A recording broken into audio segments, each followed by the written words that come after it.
On this episode of the Camp Owners Podcast, Howie attended an awesome session at Camp Collab and he brought it to the Camp Owners Podcast. So we are sitting down with Shoshi Rothschild with Work with Intent, and she is talking with us about making sure that that staff experience is year round. It's not just during the summer. There is no off-season, people. There is no off-season to creating your staff experience and how to do that holistically. I got some really great takeaways. So did Howie. I think you will as well, as we are coming into the staff season. Actually, I lied. It's staff season all the time. As we're coming into the camp season, and we hope you will have some great takeaways as well. Enjoy.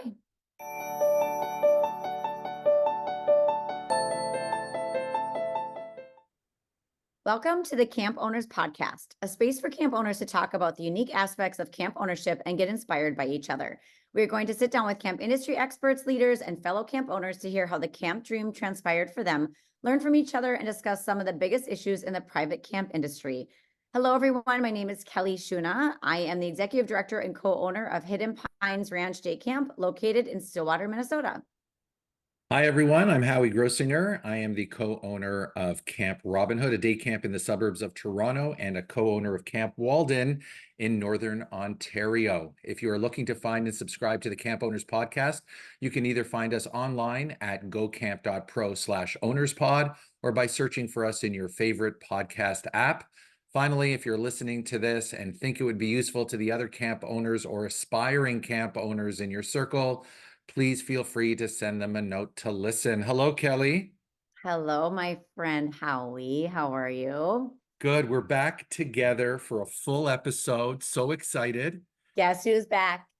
Back Yes. again. Yes. I I know. miss you. I miss you, but it was so fun to listen to you without me. You did so great, but it was kind of fun to be a listener and not the person on the mic. So Yeah. you did me proud. You did me proud. Well, I appreciate that. And we don't want to do that too often, but thanks for the green light to do a couple of those things. And it's been fun. And we're in the midst of conference season, Kelly, and lots of, I don't know how you're feeling, but my head's kind of exploding with all this great information that we're getting at all these professional development events, and excited to continue the conversation right now with a really, really wonderful guest. I'm really happy to introduce this topic to everybody. While we spent a good portion of this season discussing the various ownership and leadership models in the industry, we've decided to jump into a topic that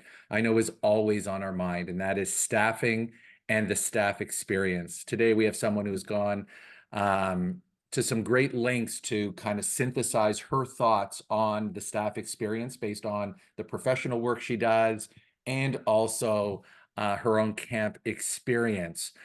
We are really, really excited to have Shoshi Rothschild, who I was really happy to meet for the first time when I was in Liverpool in the fall at Camp Collab, a great staffing conference held last fall. And a huge shout out to camp leaders for putting on that event. Shoshi and I and Sari got to know each other. She did a wonderful presentation, and I really felt that this would be something that we could have a conversation about and share with our listeners. So Shoshi, welcome to the Camp Owners Podcast. Thank you so much, Howie. Thank you so much to Howie and Kelly for having me. Like Howie mentioned, I had the pleasure of meeting him and Sari in Liverpool in the fall, and we had talked about me coming on the podcast eventually. So really excited that we were able to make it happen. Thank you so much for having me. Yeah, I think this topic that we're going to discuss today, Kelly and I feel, is a really good spot in the calendar too, as many of us are really rounding out our teams at various stages and putting our summer teams together. So I think some of the stuff we're going to talk about is going to be really, really beneficial. Just like we do in every show when we have a guest, Shoshi, tell us your origin story. Tell us your camp journey. I think it really sets the stage for what we're about to talk about. So yeah, take it from here. Of course, thank you. So I am coming at you today from a very chilly Montreal, Canada. I was born and grew up in Ottawa and have been living in Montreal for 17 years now, just over 17 years. So my camp origin story starts like I'm sure many camp professionals' origin story starts, which is, as a little kid going to camp for the first time. My first summer at camp, I was 9 years old.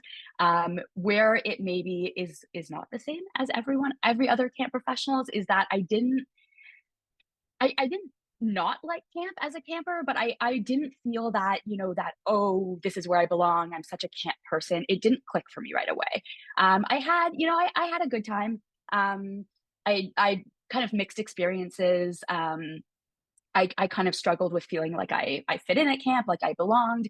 The camp that I was attending as a small camper was also a very small camp. So there was a very small group of people my age. So when you have kind of, 6 other kids in your bunk, it's kind of hard to form friendships if you don't necessarily have anything in common with, 3 of the 6 kids. So that again, it wasn't bad, but I would say it wasn't till my kind of older teenage years, maybe 14, 15, 16, that I started to feel like camp was a place where I really belonged and that I was, a camp person. But I would say for me, the biggest change was when I became a staff member. And that for me was when I was like, you know what? Wow, this is my place. This is where I can shine. This is where I feel like I'm, living to my fullest potential. And, this is where I belong.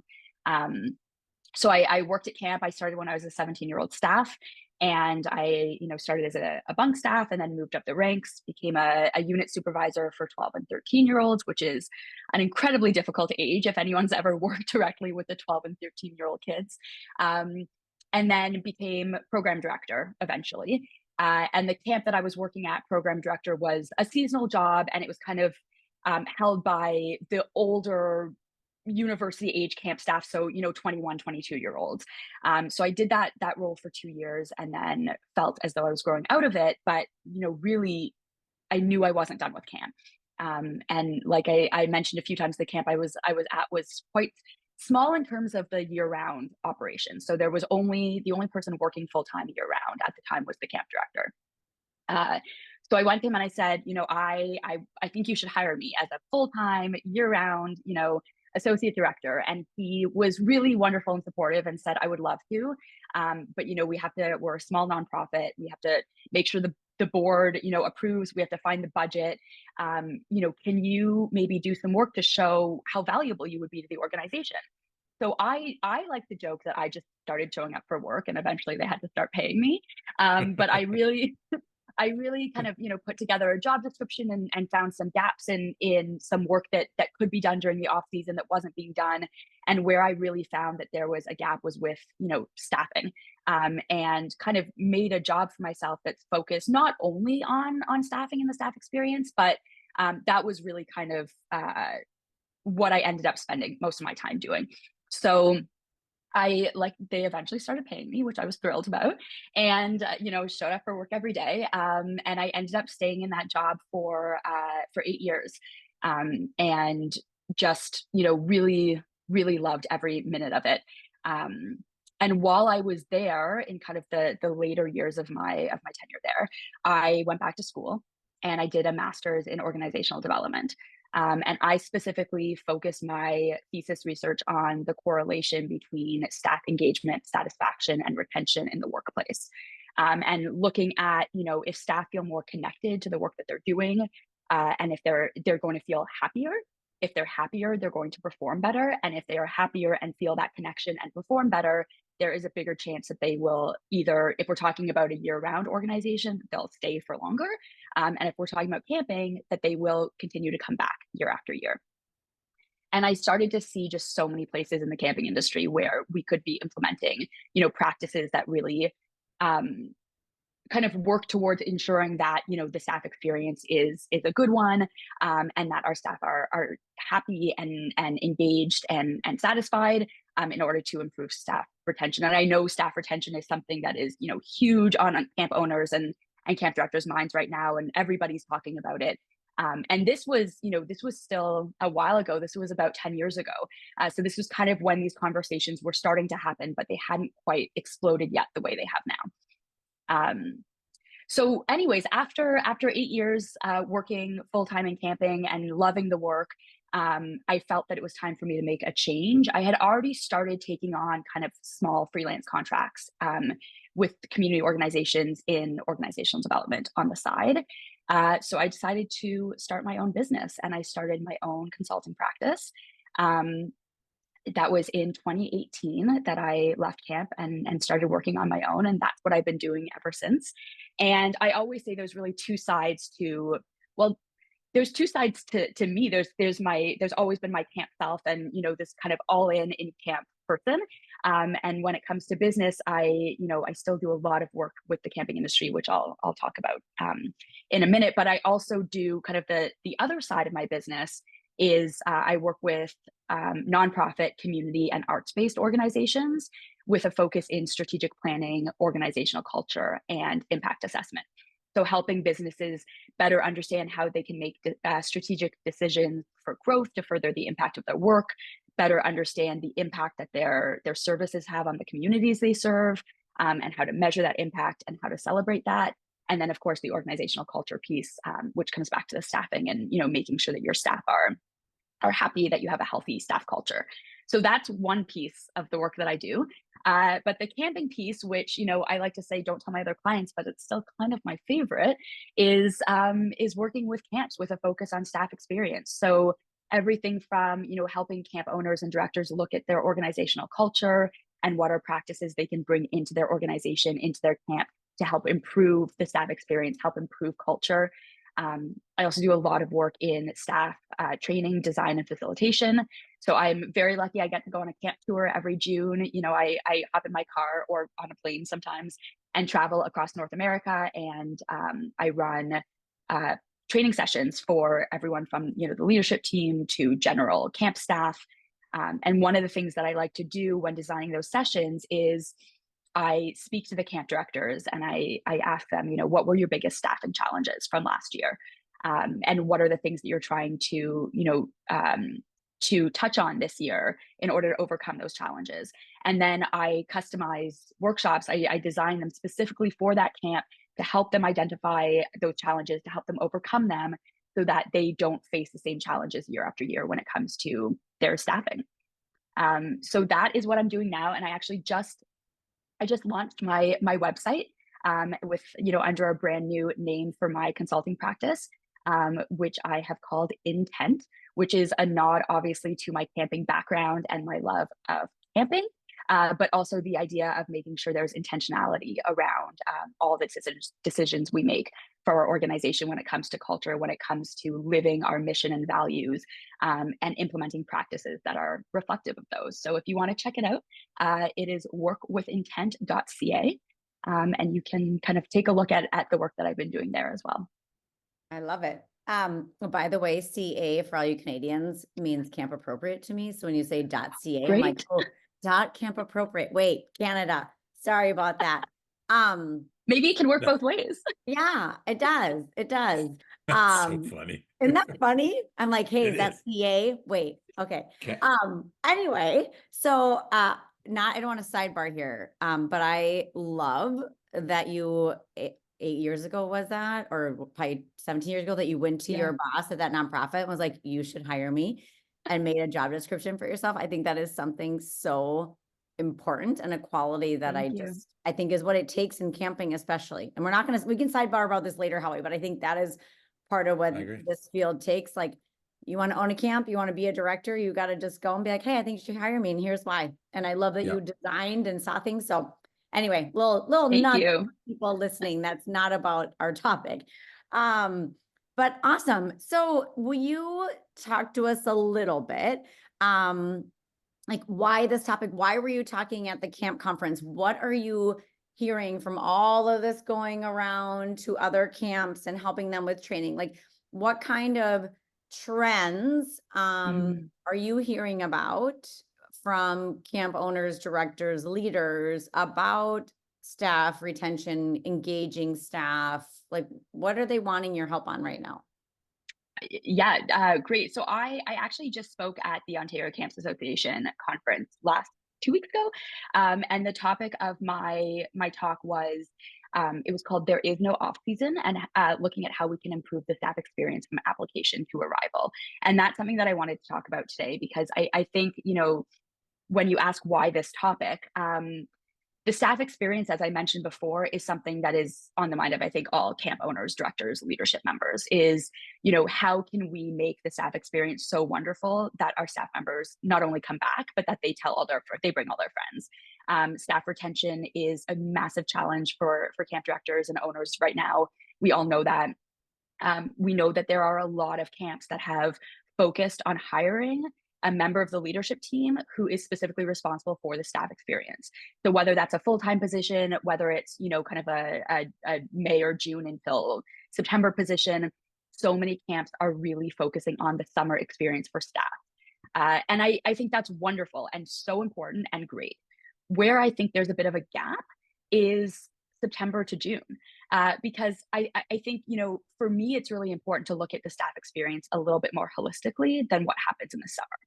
Yes, it is so important that the staff come to camp and have a great time. And we know that this generation, kind of the Gen Zers, that it's less about them selling to us why they should work at our camp and more us selling to them what a wonderful experience this is going to be. I know that you've talked about this on the podcast before, but this idea of they're looking to know, what can I gain out of this experience?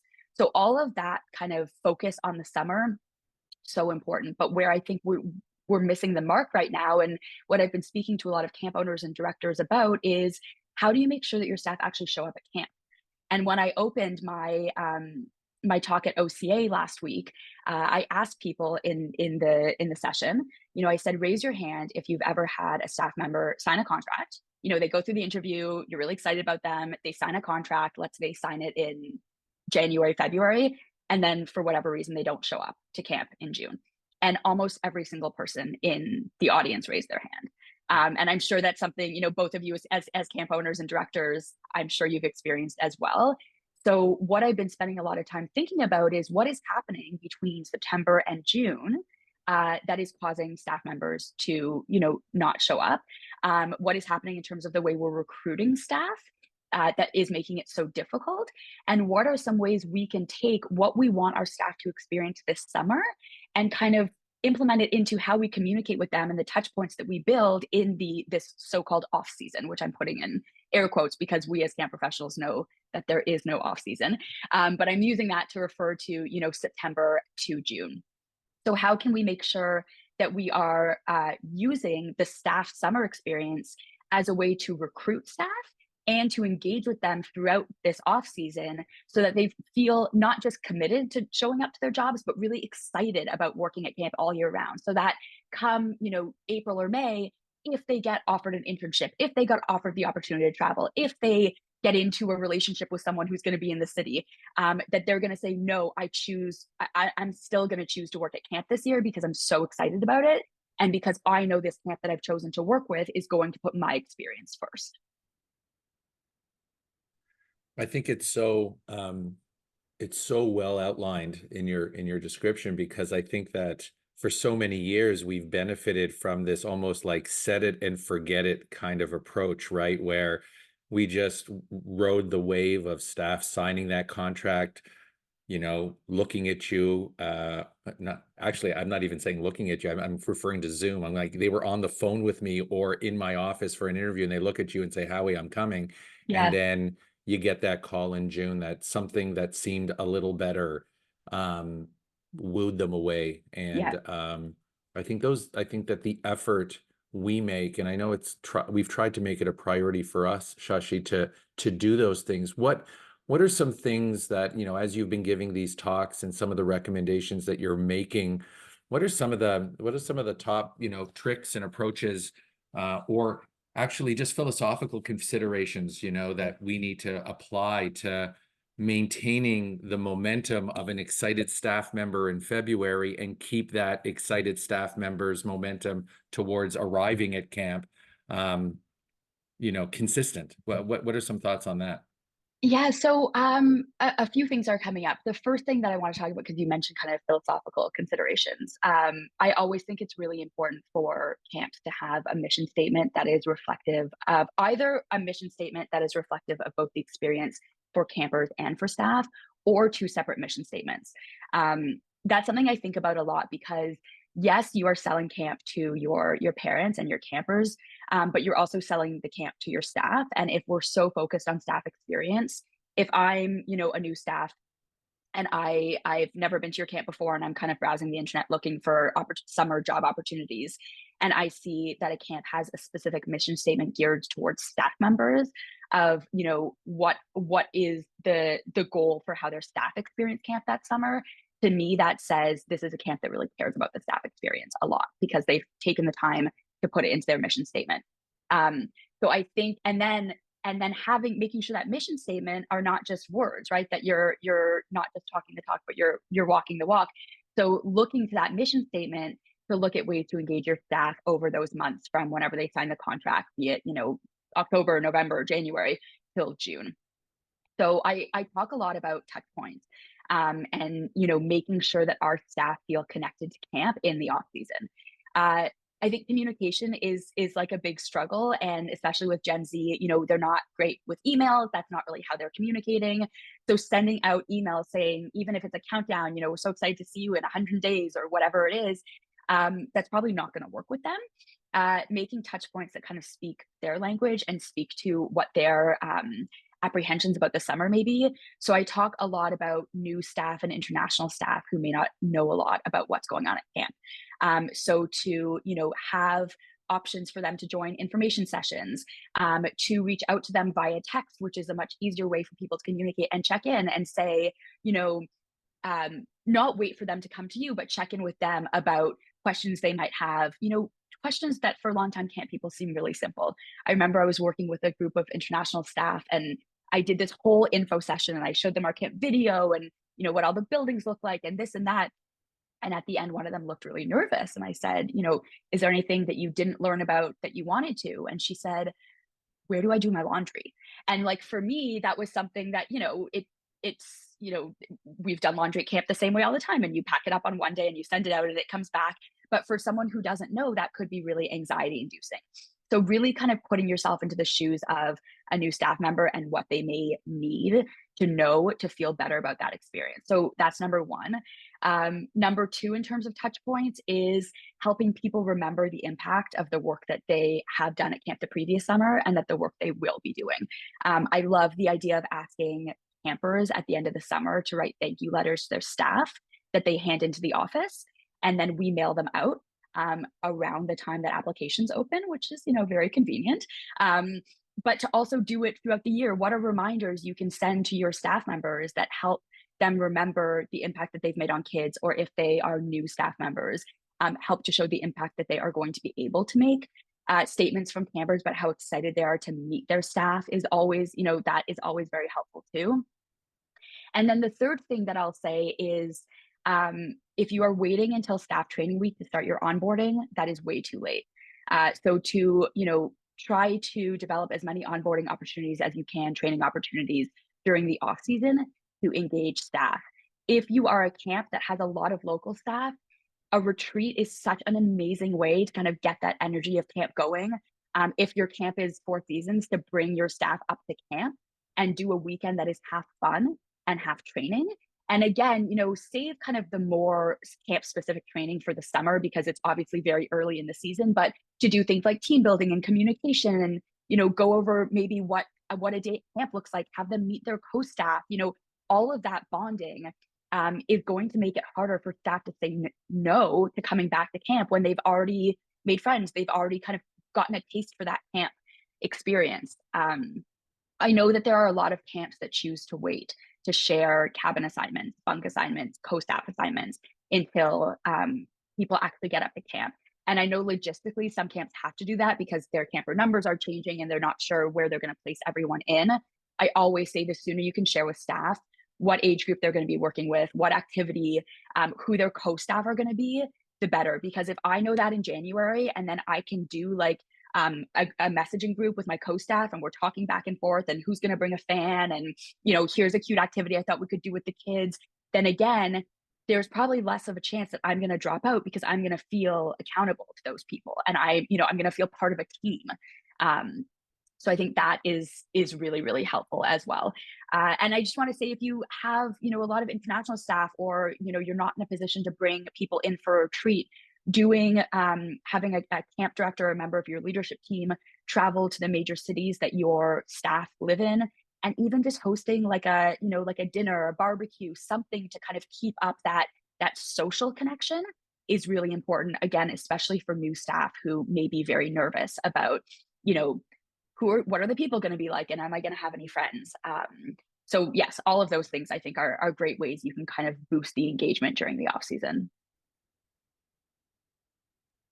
I like that. I think what you're speaking about, especially with the things that you're able to do for onboarding prior, that I'm hearing is building the connections with the people that you're going to be working with ahead of time, and almost just that feeling that other people are relying on you is what I'm hearing too. Like, these are your co-counselors, these are the other people you're going to be working with. And when you're establishing those relationships, you don't want to let them down by not showing up. So you want to show up because it is intentional and meaningful work. But I do think there is a part of meeting those people that you feel in, a responsibility almost to each other once you develop that relationship to show up and be there for the summer. So Definitely. I like a lot of those different ways to do it, whether it's in person or Zoom or connecting on Slack, whatever that is. So yeah, I also think that, in a times, particularly in the day camp space, where we often are hiring people, I can only speak for myself, but the number of new people I hire each summer who have literally no reference point to camp at all. These are, young people whose families are first generation Canadians who heard about camp because they've been in school and their friends talked about camp, but they never got the opportunity. So a layer of this, it's almost as if I've kind of thought about the way that I know my overnight camp approaches the onboarding of international staff. I have to do with day camp staff in a similar vein, because they don't have a reference point. Camp isn't something they grew up with, but they know that their friend in 11th grade at their high school talks about camp constantly and they want to give it a shot, but they really, don't know much. So the touch points, and to your point, Shashi, for us, what we found successful, and I know other camps are doing this in my conversations with them, I'm putting out a monthly newsletter. I'm giving updates about what's happening on the site. I'm actually doing video messaging in the newsletter of doing a tour of camp and walking around camp. And these are things that at this time of year, as things are ramping up and contracts are being signed at the time that, this is being kind of aired, I think this is the time to just get on it and ramp up the familiarity of what this experience will be. And I think that's what it is, because to your point, and Kelly and I've talked about this, like, so many things can be anxiety producing for our young staff, and we can't predict what is anxiety producing for one person and isn't for another. And the more we can kind of just chat about this sort of like umbrella approach of things that just put us in a good position, can only be helpful, is my guess. And yes, it's a little more work than we're used to, but boy, is it necessary. Yes, and 100%. I was also thinking while you were just talking that, about using the members of our seasonal leadership team. So your kind of head staff, your supervisors, the best promoters of your camp are people that have been there and have had a great time. And so the idea of connecting, how you mentioned these kind of younger, newer staff that don't know a lot about camp, that don't have that connection. What a great opportunity, not just for them to be able to meet those people and hear about how wonderful camp is, but to also form bonds with them, so that if they do have a question, they have a number they can text, that they feel like they have a friend. And it also takes some of the workload off of, camp professionals who, obviously have a lot on their plate year round. I know one camp that they would offer a stipend to members of the head staff team to then host dinners at their home for the staff who live in that area. So, here's a few $100s to order some food and, get some decorations or whatever it is, and bring people into your apartment, your house, and just kind of like have everybody hang out and get to know each other. And I really love that because, you know, obviously I think you have to make sure that it's being organized by members of your head staff team who you trust, so that you know that what happens at those get-togethers is all like going to be reflective of the experience they're going to have at camp that summer. I think that's really important. But it's a really great way to kind of informally create those ties, as well as the more formalized things that are coming out of your camp office, which I think are also important as well. Mm-hmm. Something you mentioned too was the idea of campers writing letters at the end of the summer to their counselors, and which is incredible.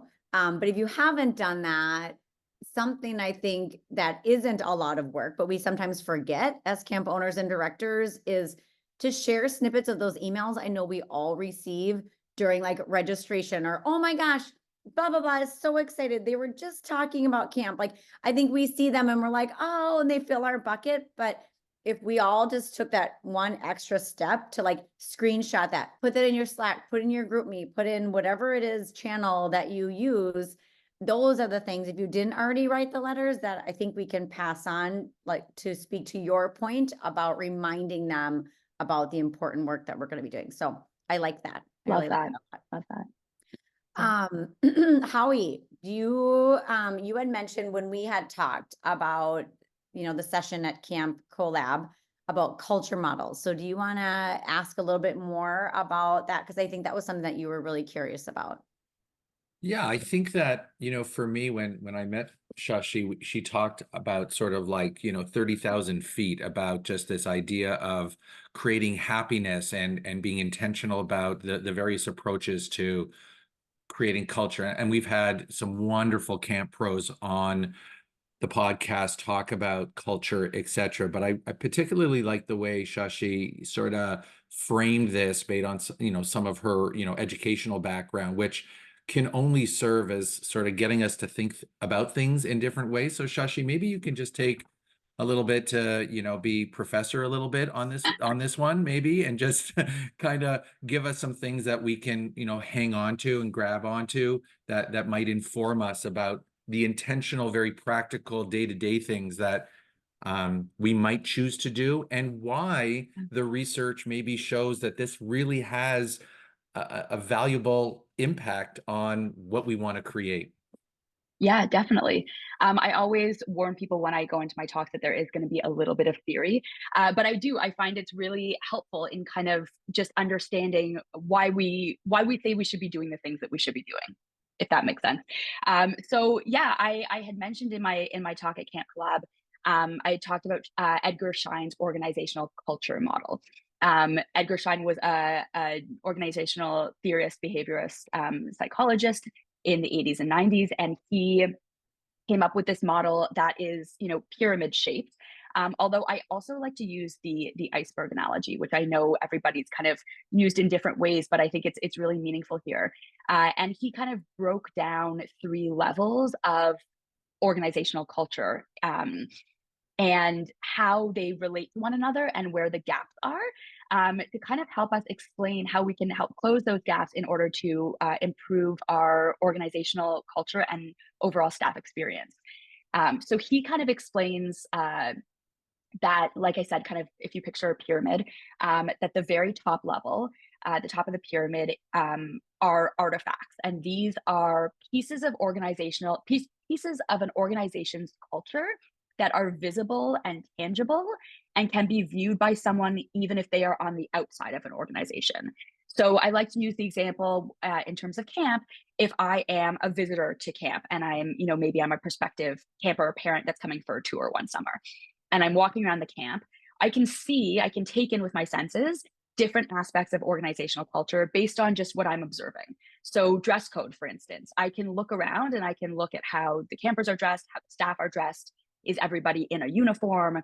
Are people wearing whatever they want? Are staff members who are playing sports wearing sneakers, or are they playing sports in flip-flops? Are they wearing t-shirts that maybe have like inappropriate slogans on them? Do people seem like very dressed kind of business style? And that will tell you a lot about an organizational culture. And, those are things, again, that we can kind of take in from anywhere. If we're observing the organization, we don't have to be a part of it to take that in and to learn about culture. So that's the first level. The second level is what we call espoused values. And these are what an organization says it believes in. So these are kind of stated beliefs, stated values. This is where, you know, the idea of mission statements or values come in. Camp policies, if you're signing a contract, you're going to have a policy on maybe an anti-bullying policy, an anti-harassment policy, a social media policy. So this is where this is what we are saying our organization believes in. So I've been using the pyramid model, but if you're thinking now about an iceberg, the top of the iceberg is kind of what you see the most. That's the artifacts. And then the espoused values, that second layer, is what you believe to be the base of the iceberg, the way you can see it, right? So you think that an organization is held up by its espoused values, and then the artifacts on top. But what we all know now about icebergs, because I feel like they've been used so much in these analogies, is that under the surface of the water, there's a whole other level. And this is what people outside the organization cannot see. And these are the underlying beliefs or the enacted values. So this is how people within the organization actually do behave, and, you know, underlying assumptions that represent kind of what are the true beliefs and the true values that often go unspoken. So one of the examples that I use, and sometimes this gets me in trouble in the camping world, but is, you know, there are some camps where there is kind of an underlying belief amongst the staff members that it is harder to be a bunk staff than it is to be a specialist. If you are a staff member who is assigned to the same group of kids all day, and in the overnight camp, you're living with them, that's going to be a much harder job than, you know, if you're a ski staff and you get to quote unquote hang out on the docks all day. So no camp that I know of is putting that on their website or writing that in their, you know, staff contracts. And if you are an outsider, you definitely don't see that anywhere. Hopefully you don't see it anywhere. But once you're in camp, you may realize like, oh, this is something that everyone believes is true. Or maybe, you know, another example is you can really only move up the ranks to the leadership team if you are a bunk staff. You know, they'll never hire a lifeguard to be a unit supervisor, let's say. So again, you're not putting this on your website, but it is a common belief held by the people who are part of your organization. So I like to look at the gap in between the espoused values, so what you say you believe in, and your enacted values, your what is actually happening. And I think especially when it comes to camp culture and when we're looking at the off season, how can we show that we actually live our values every day through the staff experience? And how can we close that gap in, you know, let's say one of our camp values is inclusion and belonging. What does that mean when a new staff shows up to camp for the first time and everybody enters the dining hall and starts singing a song that they've never heard of? Is that true inclusion? How does that staff member feel like they belong? Because the answer is probably not. And it's obviously not conscious. We're not saying we're going to make all the new people feel excluded now, but looking really holistically about everything we do at camp when it comes to staffing. I mean, campers as well, but I know we're speaking specifically about staffing today. How can we help to close those gaps? So how can we make sure that, you know, if our mission is to encourage leadership development and growth within our staff, what can we do in the off season that we're demonstrating to staff? This isn't just talk. It's not just something we threw up on our website because it sounded good. This is actually something we believe in. And this is something that we work at, not just from June until the end of August, but year round as well. So that's where a bit of that theory comes in. And I think I actually really love the idea of working with your head staff team to have them identify where gaps may exist between what your values are and what you're actually living day to day during both the summer experience and the off season. So interesting, you know, because we put out there into the world our mission, vision, and values, and then I know that I'm very sensitive to the fact that if there's underlying talk amongst the staff that, oh, someone's not going to get that job because of X, like I'm kind of like thinking about like where would they ever get that message, or being very introspective, are we giving off that impression? And I think that the exercise of examining, sometimes we fluff off those things to say, oh no, they just don't know what they're talking about. But I think that what I hear you saying, and Kelly, I think you and I are both sensitive to this too, is that, we want to create an environment where staff have equal access to opportunity, and we want those things, and we want to create an environment that happens. And if we're getting rumblings that maybe people think that just doesn't happen the way that Yeah. we say it is, we have an opportunity to address it and examine it and put things in place that maybe intentionally speak to those things as well. I know that your first example, and Kelly, I don't know if this applies at HPR, but this idea of the discrepancy between cabin leader versus the arts and crafts instructor, Yeah. and the relative hardships that those roles entail. I don't know if that's a thing, but I think it's fair to say that in every camp setting, people are evaluating the relative effort and challenges of each job, and maybe we just need to do better of being more holistic in how each job impacts the greater mission. And sometimes, I know that it makes me think about ways we can do it in my operation as well. Kelly, any thoughts on that? Mm-hmm. Well, I was thinking about the other side of that conversation, mentioning like the first day and everyone walks into the dining hall and you start singing that song. And I think it's that hidden curriculum idea. I know Jack and Summer Camp Society talk about, but what I think is we all envision like, yes, let's like kick it off with this like fun camp energy and here we go. But you're right that the people that are newer are thinking, oh my, I don't know the song. Or like for my camp, we clap to signal that it is time to circle up. We start with a slow clap, we slow, and I just was picturing kickoff day, we were just planning, and we start the slow clap, and then the returners are like, oh yeah, we're gonna do this. We really need to be like, hey y'all, welcome. We're gonna start this clap, and it's gonna start slow, and it's gonna go fast, and then some people run in the middle, like so, like describing it, even though we think we're just gonna bring them in, like actually breaking that down right away from the beginning and then doing it. So like that was just a little thing that I thought about of like, Yeah. yeah, we It's probably like, should explain that first. well, the one that comes to mind in my setting is that we have our traditional, flagpole song. We sing "Hands Are Strong," and we ask people to stand beside each other and cross arms and hold each other's hands. And I remember that, at staff training, we introduced the song. We don't give them a heads up that they're going to have to hold people's hands, right? Like, it's funny now that we're talking about this, and better late than never that I'm thinking about this, I guess. But the fact is that maybe we should do a better job of just giving a heads up that you're actually going to have to hold the hands, or we encourage you to hold the hands of the people singing the song. It's the tradition of what we do. So it's Definitely. it's very illuminating, like just and I think the exercise of even examining all these things is so helpful, right? Yeah. I think this is what you're Yeah, asking us to do, right, Shashi? Mhm. exactly. Yeah, I think it's really helpful because there's going to be so many things that will come up. Camp is a place that is so steeped in tradition, which is one of the reasons why it's so special. But if you don't know what those traditions are, it can be very overwhelming. And just bringing it back to kind of the year round, the off season experience, the more of that kind of I'm going to call it onboarding, which is a really not fun way to talk about clapping and holding hands and all these fun camp traditions. But the more you can do that ahead of time, what a wonderful experience for a new staff member to get off the bus. Actually know familiar faces because they've met them either virtually or through any of these meetups that you've had. So they have people to hug.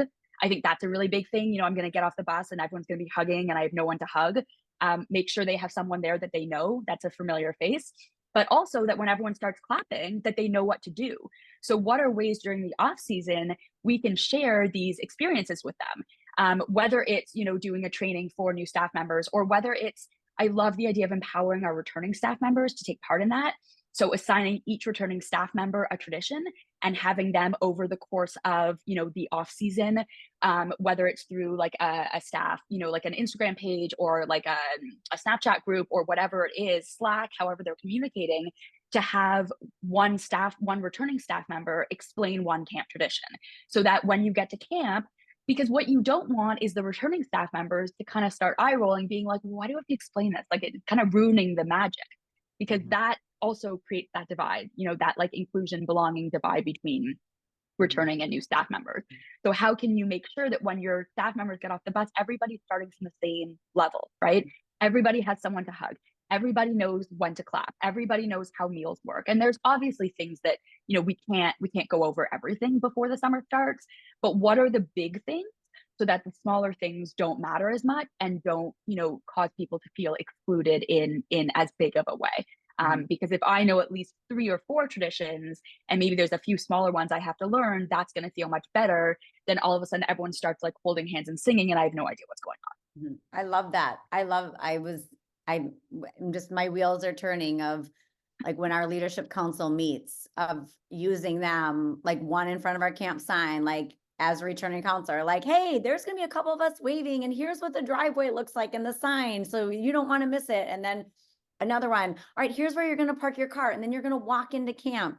And then another one, here's maybe some people and they're greeting, and then talking about the clap then. So you're right. Then I don't have to stop and explain. We've explained it by another, returning staff member, even before your new orientation, your new staff orientation, which we do via Zoom, just using the power of like our communication and video, and even you, Howie, like, we're going to hold hands for our song. And you know what? You might want to turn to the person next to you and be like, hey, let's shake hands first, because we're going to be holding hands in a couple seconds, and to your left and right. But Absolutely. I like that. I like using the returning staff because we all think of ourselves because we're like, oh, I had this idea, I'm just going to do it. But I like then also using the returning staff to do some of that. That's smart. I also think that, another idea is obviously TikTok is huge right now. TikTok videos are huge. Like, have your returning staff do a series of TikTok videos. These are the fun camp traditions that you should know about. It's great for campers too. Like it's great for new campers that they get to learn, your special dances and your special cheers and chants. And, even this is something for ahead of time, but to think, this summer to potentially film videos that you can then share throughout the year. This is what the beginning of a mealtime looks like. And this is something that, I think would be really fun for the returning staff members to get into. And it would also be helpful for, new staff as well, obviously.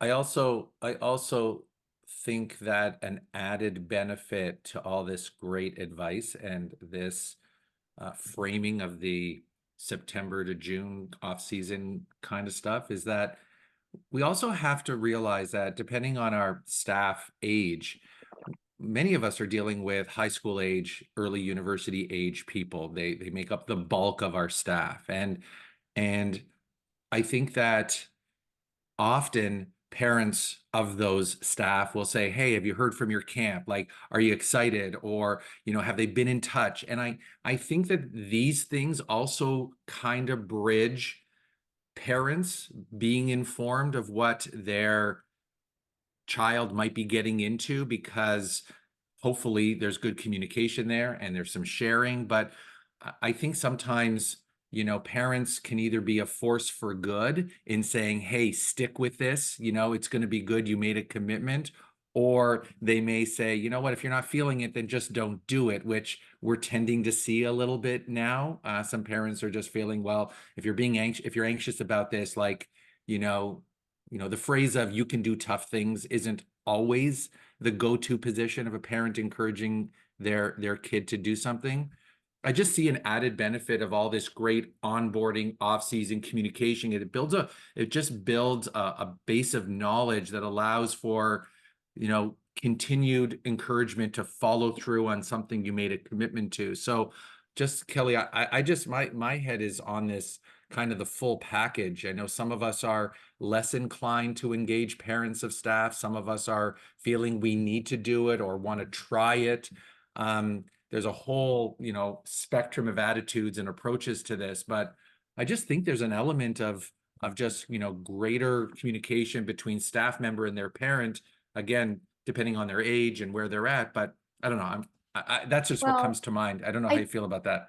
I think what you're speaking to a lot is, I notice whenever we have a returning staff, on our Instagram or some kind of social media, some kind of post, they share that post all the time, every single time. And so I think if we're highlighting them and talking about traditions, or even with camper routine, them sharing it, then I think also speaks to their parents, like, ooh, I saw you on blah, blah, blah camp's Instagram. Like, I saw you, like, being a leader, role modeling. I just think it helps with that, parents seeing this job as a benefit to their kid and how their kid is growing and being a leader. So I think it helps all facets of camp, which is really what we're looking for. So that's awesome.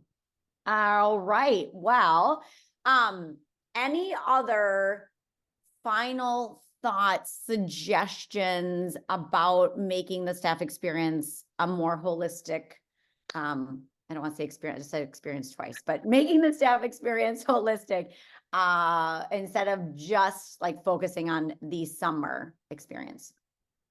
Yeah, I mean, I think really just looking at the staff experience as like one big circle, one big cycle, that there's really no end and no beginning. I really like to encourage camps, ideally your staff are getting evaluated. I mean, multiple points in the summer, but definitely at the end of the summer, and to take some time during that evaluation to turn it into an exit interview, and to start conversations about the following summer, in the summer that you are in.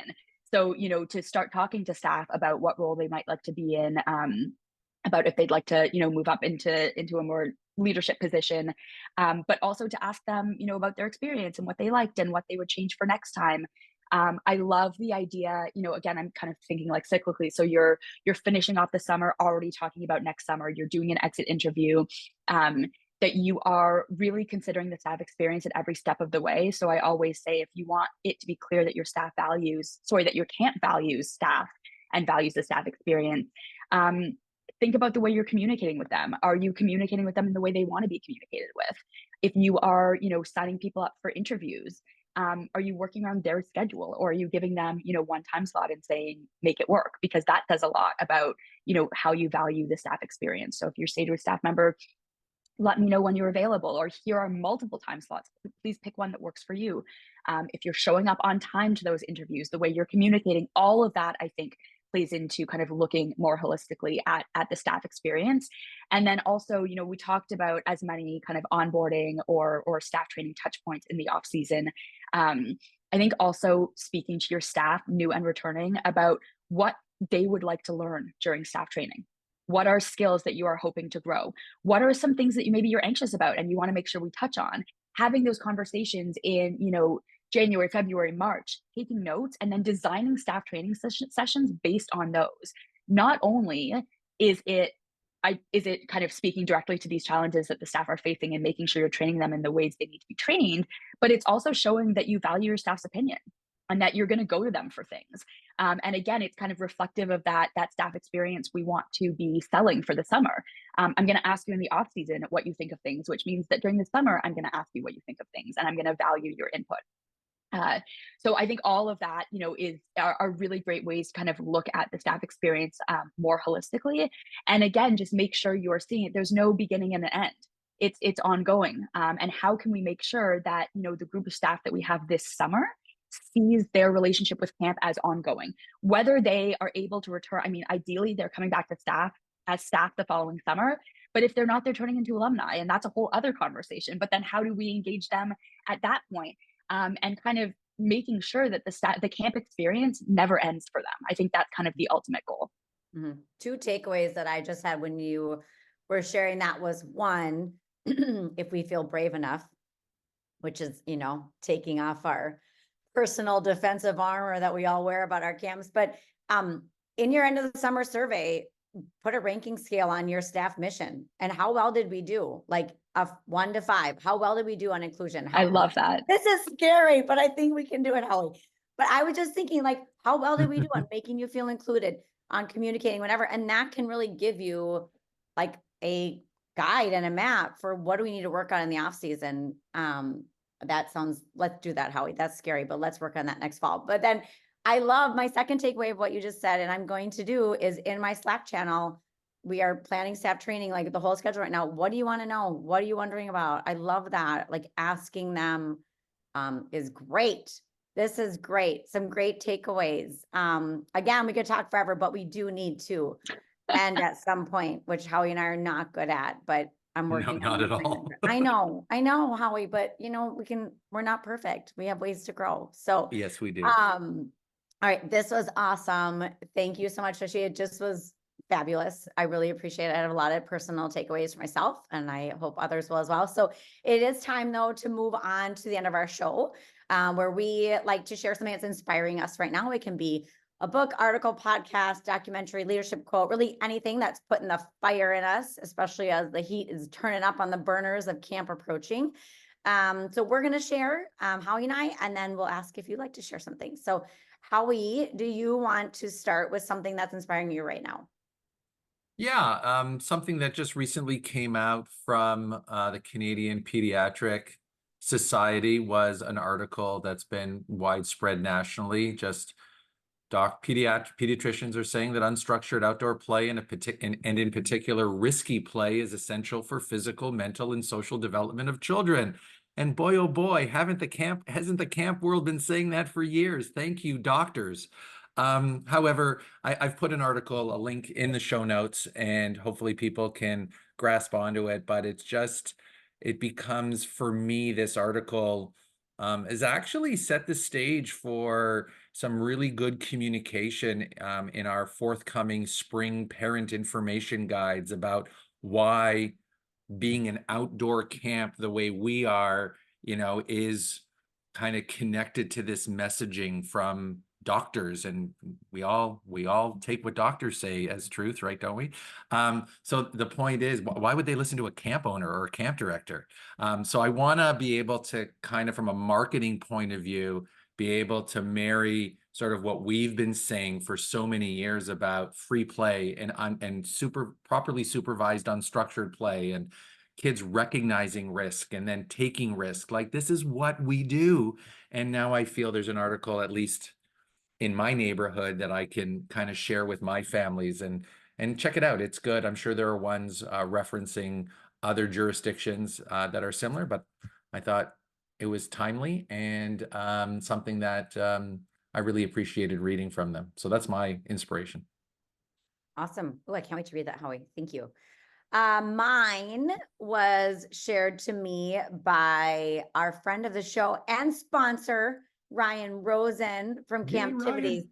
I know, Ryan. Look Nice. at him, a man of many talents. For sure. I reached out to him because we have our leadership team retreat this weekend, which I know, Howie, you do one as well. So we're bringing our directors, assistant directors, associate directors, etc. And I needed something awesome because I have done 2 awesome things in a row, and the pressure is on. I've done it to myself. Why do I do that?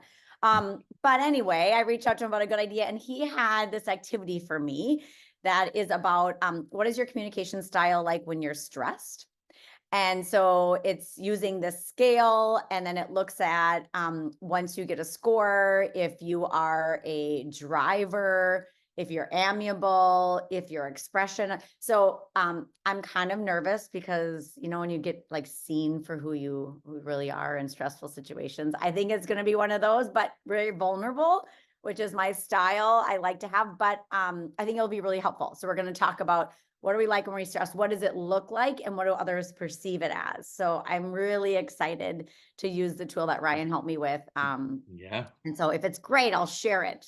But I'm feeling inspired by that. So awesome. All right. Shoshi, do you want to share with us what is inspiring you right now? Sure. Yeah. Thanks, Kelly. I just want to say that tool sounds really interesting and definitely up my alley. So please do share. And I'm, curious to hear about your experience with that. I wanted to share a podcast that I've been listening to for a while now, by the Harvard Business Review, and it's called Women at Work. And if you've never listened to it, I think they've been on, since I think probably around 2018, 2019, maybe. So lots of episodes to look back at. But they, talk about, each episode talks about different issues that women face in the workplace. And I think the, camping industry has come very far in the past few years, but can still sometimes feel a bit like an old boys club in some ways. And I, personally, I think I've gained a lot of inspiration from, the topics that they cover in the podcast. They speak about everything from, kind of covert sex in the workplace, what competition looks like, family and family management, decision-making, conflict, things like that. And I think that, as a woman, that it's been really inspirational to me. But I think also as managers, as camp owners and directors, if you are, if you identify as a woman, or if you work with people who identify as women, it's really helpful to kind of understand some of the challenges that women face in the workplace. And I think, listening to these podcasts are inspirational for me, but also I think as a manager and as someone who works with others, really helpful as well. So I encourage you to take a look. Their most recent episode is on sexism, and how sexism is everywhere. And I think that's also interesting to kind of look at our camps and where might there be kind of these underlying covert expressions of sexism that we're maybe not aware of. Really appreciate that, Shashi. Very important topic. I am blessed to be surrounded by strong women who make their mark in this industry. One of them is on this podcast with me, who's featured in so many great ways in our industry and doing her thing. So I'm glad you brought that up. It's really, really important. Thanks for sharing that. So Shashi, great topic, great contribution. So glad we got you on to share the work you've been doing, a small part of the work that you do, of course. If people want to connect with you, if people want to get in touch, ask you more questions, etc., what's the best way for them to reach out? So you can find me, like I mentioned, my website is www.workwithintent.ca. And again, as Kelly mentioned, the CA stands for Canada. You can reach me, srothschild at workwithintent.ca. I'm also on LinkedIn at srothschild. Susanna Rothschild, actually, I should say my full name is Susanna. I go by Shoshi in the camping world. So on LinkedIn, I'm under Susanna Rothschild. And yeah, my intent is not on social media channels yet, but stay tuned because it is coming. All right. Look forward to that for sure. And Thank Kelly? you. Mine would be Kelly with a Y at hiddenpinesranch.com. I also on my show notes have my Instagram and our camp's Instagram channel. What about you, Howie? Yeah, same with me on the Instagram stuff. Reach out, check out our show notes. If you want to reach out directly, it's Howie at camprobinhood.ca. Again, there you go. A little bit of a Canada domination in this show right now, Kelly, but you're really close to Canada, like really close. So I feel like it's a Canadian episode almost, because you throw the A down really well. So congrats. Huge shout out to our show sponsors, Camp Brain and Camptivities. We couldn't do it without them, and really appreciate their ongoing support of this podcast. Please don't forget that you can find all of our show notes at gocamp.pro/ownerspod. You can find the resources that we mentioned in this episode and lots of good stuff there from our show and the other great Go Camp Pro podcasts. So check it out. We hope you enjoyed this episode of the Camp Owners Podcast. And please join us again next time on the Camp Owners Podcast. Take care, everybody.